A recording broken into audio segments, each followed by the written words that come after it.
ఈరోజు ఈ సమావేశానికి వచ్చినటువంటి వివిధ ప్రజాప్రతినిధులు, అదేవిధంగా వైఎస్ఆర్ కాంగ్రెస్ పార్టీ నాయకులు, కార్యకర్తలు, మరి మన పత్రికా విలేకరులు, ఆ తర్వాత దేశం సుధాకర్ రెడ్డి గారు మన డోర్ నియోజకవర్గానికి పార్టీ తరఫున అబ్జర్వర్గా కొత్తగా నియమించబడ్డారు కాబట్టి అందరికీ కూడా నా హృదయపూర్వక నమస్కారం తెలియజేస్తాను.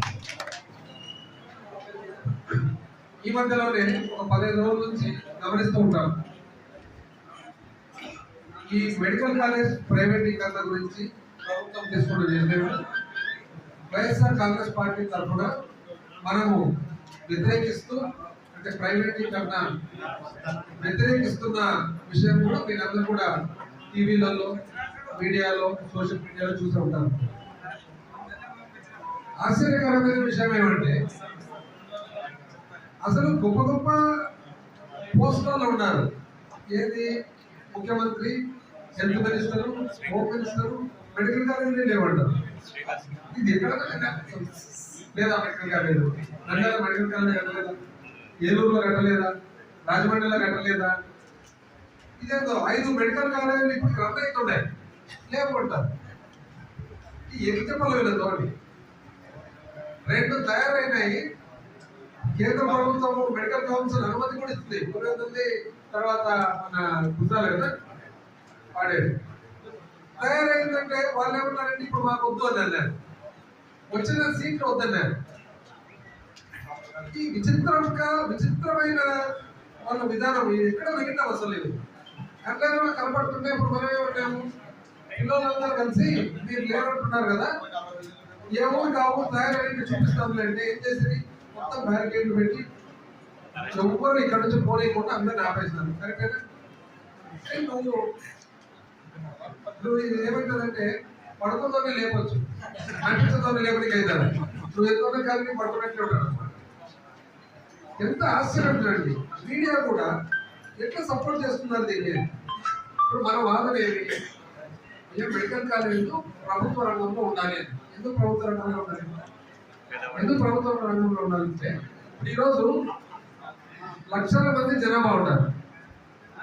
ఎంతమంది మనము జనరల్ హాస్పిటల్ పోతాం క్రమంలో, ఎంతమంది మనము ప్రైవేట్ ఆసుపత్రికి పోతాం.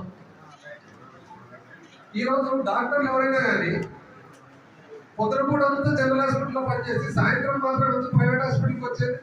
ప్రైవేట్ హాస్పిటల్ అంతా బ్రహ్మాండంగా ఉంటాయి కదా, ప్రైవేట్ హాస్పిటల్లోనే పనిచేస్తారు కదా డాక్టర్లు. పొద్దున జనరల్ హాస్పిటల్లో పనిచేసి పేదవారికి ఎప్పుడైనా కానీ ఆరోగ్యపరంగా ఇబ్బందులు వచ్చినప్పుడు వైద్య సేవ అందుబాటులో ఉండాలంటే, ఉచితంగా ఉండాలంటే జనరల్ హాస్పిటల్. కొన్ని జనరల్ హాస్పిటల్లో రష్ ఎక్కువ ఉన్న దానివల్ల ఇబ్బందులు ఉండొచ్చు. కానీ డాక్టర్లు కానీ సర్వీసులు కానీ జనరల్ హాస్పిటల్లో ఎప్పుడైనా మంచిది. కొంతమంది సపరేట్ ఉండాలా, రష్ ఉన్నప్పుడు నాకు కావాలంటే ప్రైవేట్ నర్సింగ్ పోతారు తప్ప వైద్య సేవ పరంగా చూస్తే ఏ రోజైనా కానీ జనరల్ హాస్పిటల్ మంచి సేవ. జనరల్ హాస్పిటల్ మంచి సేవ కాబట్టి డాక్టర్లు మధ్యాహ్నం వరకు జనరల్ హాస్పిటల్ పనిచేసి సాయంత్రం ప్రైవేట్ హాస్పిటల్ పనిచేసుకుంటారు. అంత బ్రహ్మాండమైన ప్రాక్టీస్ ఉంటే జనరల్ హాస్పిటల్ ఎందుకు పోతారు డాక్టర్? ప్రైవేట్ హాస్పిటల్ నర్సింగ్ హోమ్లోనే పనిచేస్తారు. పైగా మెడికల్ కాలేజీలు ఏమవుతుందంటే జనరల్ హాస్పిటల్కి అటాచ్ అయి ఉంటుంది. ప్రభుత్వ మెడికల్ కాలేజీలన్నీ కూడా ఆసుపత్రికి అటాచ్ అయి ఉంటాయి. ఆసుపత్రికి అటాచ్ అయినప్పుడు ఏంటంటే వివిధ రకాల రోగులు వస్తారు కాబట్టి అక్కడ చదువుకున్న పిల్లలకు వచ్చిన విద్యాపరంగా శక్తి మామూలు చోట్ల రావు. ఇప్పుడు ఈరోజు మనం పోతే హైదరాబాద్ మొత్తం ఇన్ని మెడికల్ కాలేజీలు ఉన్నాయి కదా, ఫస్ట్ ఏది అడుగుతారు? ఉస్మానియా అడుగుతారు. ఇప్పుడు ఉమ్మడి ఆంధ్రప్రదేశ్ రాష్ట్రంలో నంబర్ 1 to 30 సీట్స్ ఏం తీసుకుంటారు మీరంటే ఉస్మానియా అంటారు.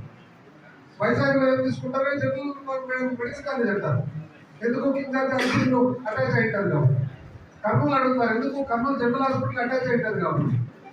ఇంత మటుకు ఇప్పుడు మాకు 30 సంవత్సరాల అనుభవం, 40 సంవత్సరాల అనుభవం, అద్భుతమైన మేము ప్రజా పరిపాలన ఇస్తామనే వాళ్ళకు ఈ సింపుల్ పాయింట్ అర్థం కాదా? రెండో పాయింట్, వైద్యం కానీ విద్య కానీ ఎప్పుడు కూడా ప్రభుత్వ రంగం ఉండాలి. ఎందుకు ఉండాలంటే మొత్తం ప్రైవేట్ పరం అయితే నీకు ప్రజలకు ఉచిత సేవ ఎక్కడి నుంచి వస్తుంది? ఏ రోజైతే గవర్నమెంట్ పాఠశాల కానీ గవర్నమెంట్ ఆసుపత్రి కానీ ఉంటుందో దాని వలన సేవ ఉచితంగా ఉంటుంది కాబట్టి ప్రైవేట్ సర్వీస్ లో సంబంధించిన రేటు కూడా కంట్రోల్ అవుతుంది. నీ గవర్నమెంట్ లేదనుకో, మొత్తం ప్రైవేట్ పరమైంది అనుకో, నీకు ఈ రోజు 1000 రూపాయలు ఏదైతే ఒక ఏదైనా ఆరోగ్యపరంగా ఆసుపత్రికి పోతే రేపు 2000 అవుతుంది. నీ కంట్రోల్ ఎక్కడ ఉంది? కంట్రోల్ ప్రైవేట్ ఎప్పుడు వస్తుందంటే గవర్నమెంట్ ఉచిత సేవ ఎప్పుడైతే ఇస్తుందో దానివల్ల అది కంట్రోల్ అవుతుంటారు. గవర్నమెంట్ బడి ఎప్పుడైతే ఉచిత విద్య వస్తుందో దానివల్ల ప్రైవేట్ బడులు కానీ కాలేజీలు కానీ ట్యూషన్ ఫీజు కంట్రోల్ అవుతాయి. ఇంతవరకు చిన్న పిల్లలకు తెలియక కాదు, మొదటి నుంచి కూడా వాళ్ళ ఆలోచన ప్రైవేట్ పరం చేయాలని.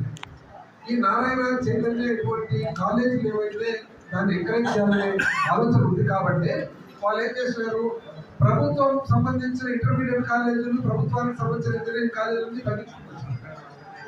జగన్మోహన్ రెడ్డి వచ్చిన తర్వాత ఆయన కనుక్కొని ఎప్పుడైనా కానీ ప్రభుత్వము వైద్యం కానీ విద్య కానీ ఒక ప్రభుత్వ రంగ